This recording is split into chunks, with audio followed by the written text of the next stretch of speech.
Bonjour, aujourd'hui je vais vous présenter un sujet qui prend de plus en plus de place dans notre société, les crypto-monnaies.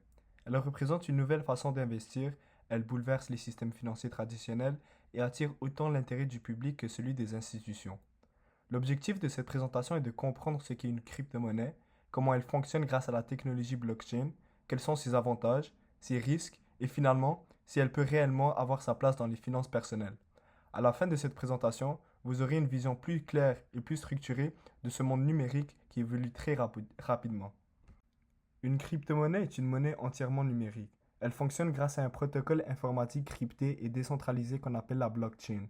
Contrairement aux monnaies classiques comme le dollar ou l'euro, elle n'est pas contrôlée par un gouvernement ou une banque centrale. Elle circule uniquement dans des portefeuilles électroniques.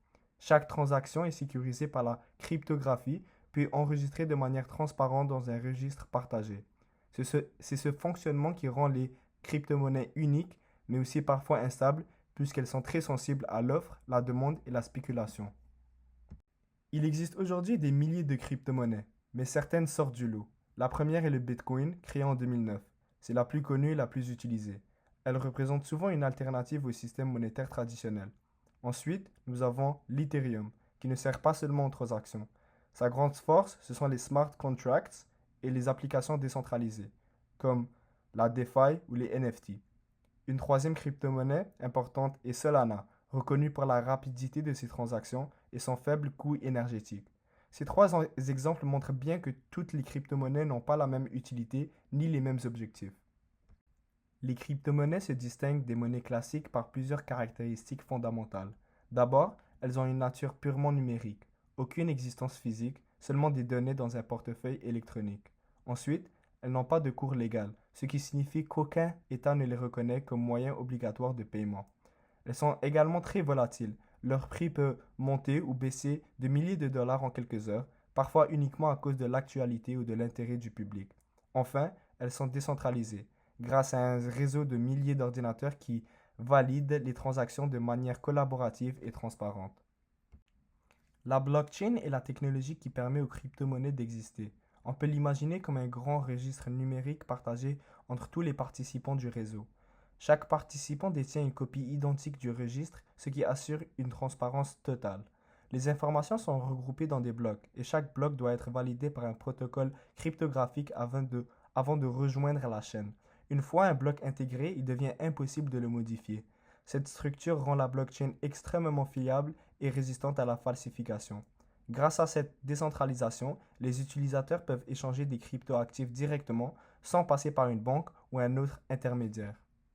Les crypto-monnaies présentent plusieurs avantages importants. Le premier est le rendement potentiellement élevé. Certaines cryptos, comme le Bitcoin, ont connu des hausses spectaculaires grâce à leur rareté et à l'intérêt croissant du public, mais ce potentiel de gain s'accompagne d'un risque important. Le deuxième avantage est la décentralisation.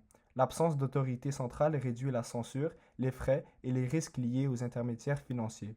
Troisièmement, les cryptos sont très accessibles. N'importe qui ayant un téléphone et Internet peut créer un portefeuille, acheter ou vendre des actifs, ce qui favorise l'inclusion financière. Enfin, elles offrent une bonne diversification. Comme leur comportement ne suit pas toujours celui des marchés traditionnels, elles peuvent améliorer le rendement global d'un portefeuille lorsqu'elles sont utilisées avec modération. Malgré leurs avantages, les crypto-monnaies comportent des risques importants. Le premier est la volatilité extrême. Leur prix dépend souvent de la spéculation, des réseaux sociaux ou d'événements imprévus. En quelques heures seulement, la valeur peut chuter brutalement. Un autre risque est la liquidité. Convertir une crypto en argent réel n'est pas toujours simple, surtout sur des plateformes non réglementées. On retrouve aussi des risques technologiques, piratage, vol de portefeuille, plateformes frauduleuses. Si les clés d'un portefeuille sont volées, les fonds sont perdus à jamais. Enfin, il n'y a aucune garantie ni protection. Contrairement aux banques traditionnelles, il n'existe aucun fonds d'assurance pour récupérer l'argent volé ou perdu. On peut aussi être exposé à des activités frauduleuses ou criminelles sans s'en rendre compte. Alors, les crypto-monnaies ont-elles leur place dans les finances personnelles? Comme nous l'avons vu, elles peuvent offrir un rendement élevé et une bonne diversification. Cependant, elles comportent aussi des risques importants. Elles peuvent faire partie d'un portefeuille, mais en petite proportion, et seulement si l'investisseur comprend les risques, utilise des plateformes sécurisées et accepte la possibilité de perdre une partie ou la totalité de son investissement. Elles demandent donc beaucoup de prudence et une bonne gestion financière. Maintenant que nous avons vu les risques et les limites des crypto-monnaies, passons aux solutions qui permettent d'investir de manière plus responsable. On peut résumer ces bonnes pratiques en 4 points. D'abord, investir seulement ce qu'on peut se permettre de perdre. Ensuite, éviter les arnaques, avoir un fonds d'urgence solide avant d'investir et finalement, ne pas tout placer en crypto. Ces principes sont essentiels pour limiter les pertes possibles et protéger ses finances personnelles. Je vais maintenant détailler chacun de ces éléments pour montrer comment les appliquer concrètement. La première règle consiste à n'investir que ce qu'on peut se permettre de perdre. Les crypto-monnaies sont extrêmement volatiles et peuvent perdre beaucoup de valeur en quelques heures. C'est pourquoi elles ne devraient jamais représenter plus de 5% d'un portefeuille une fois que l'on dispose déjà d'une épargne de sécurité. Deuxième point, éviter les arnaques. Il faut prendre le temps de réfléchir avant d'investir et se méfier des offres trop belles pour être vraies.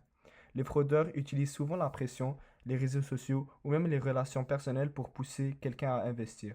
Il est important de vérifier la légitimité des plateformes, de consulter les registres officiels et de se rappeler qu'une transaction crypto ne peut pas être annulée. Troisième principe, avoir un fonds d'urgence. Avant d'investir, il est essentiel d'avoir une épargne dédiée aux imprévus. Les urgences financières peuvent arriver à tout moment et un bon fonds d'urgence réduit les risques d'impact négatif sur les finances personnelles. Pour finir, il ne faut jamais tout placer en crypto. Même si certaines crypto-monnaies sont populaires, elles restent fortement corrélées au Bitcoin. Cela signifie qu'elles montent et descendent souvent ensemble.